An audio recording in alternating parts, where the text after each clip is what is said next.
Hello YouTubers, I have a question for you all, and that question is, why are Yu-Gi-Oh players switching to Magic the Gathering?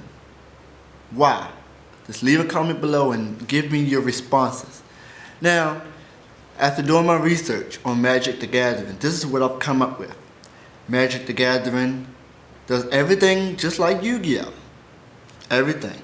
Except the prizes are better, the money is better, the cards are better.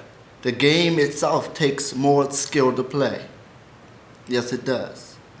And the game, some of the cards are high, cost a lot of money, but Yu-Gi-Oh is more control. Yu-Gi-Oh is more control, and with Magic you can do more things. You have more freedom to make any deck you want. It has more cards than Yu-Gi-Oh in the first place. You can put more ideas to the test than Yu-Gi-Oh. In Yu-Gi-Oh, there are a couple of decks that top, and everyone follows those decks or play those decks. If you try to go out your way in Yu-Gi-Oh to make a different deck, it won't be successful. Somebody in Magic can make a janky deck or a deck that's not of the norm and still be beasting and winning their matches and tournaments.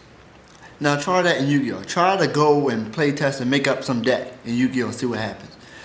In Yu-Gi-Oh! The cards are more like situational.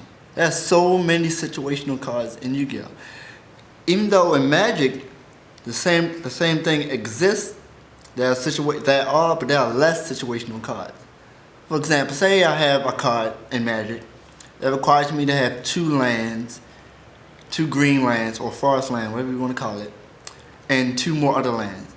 If I have them on the field, I can just play it, tap it, switch to the side, and I can just play the card.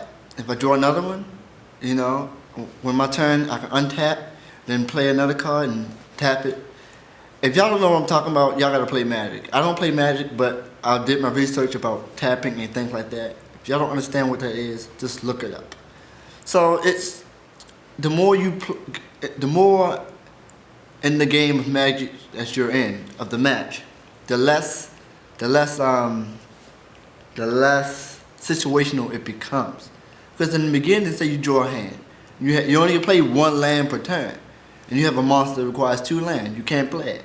Every turn, you can place a new land. That's what I mean by it becomes less situational as the game goes on. Now, with Yu-Gi-Oh, every card has a situation. Monarchs, they require 1 tribute.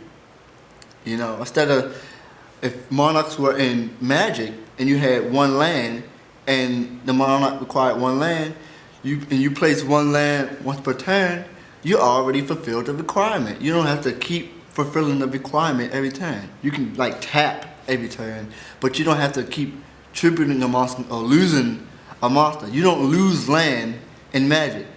And I'm thinking of land like the tribute or the cost in Yu-Gi-Oh! That's what I'm thinking about. Now, leave a comment. I don't really know much about Magic. That's just the basics that I know. Tell me, why are people switching to Magic from Yu-Gi-Oh? Why is Magic better than Yu-Gi-Oh if you think so? And I kind of like Magic, but I'm not going to switch. Yu-Gi-Oh is just what I do.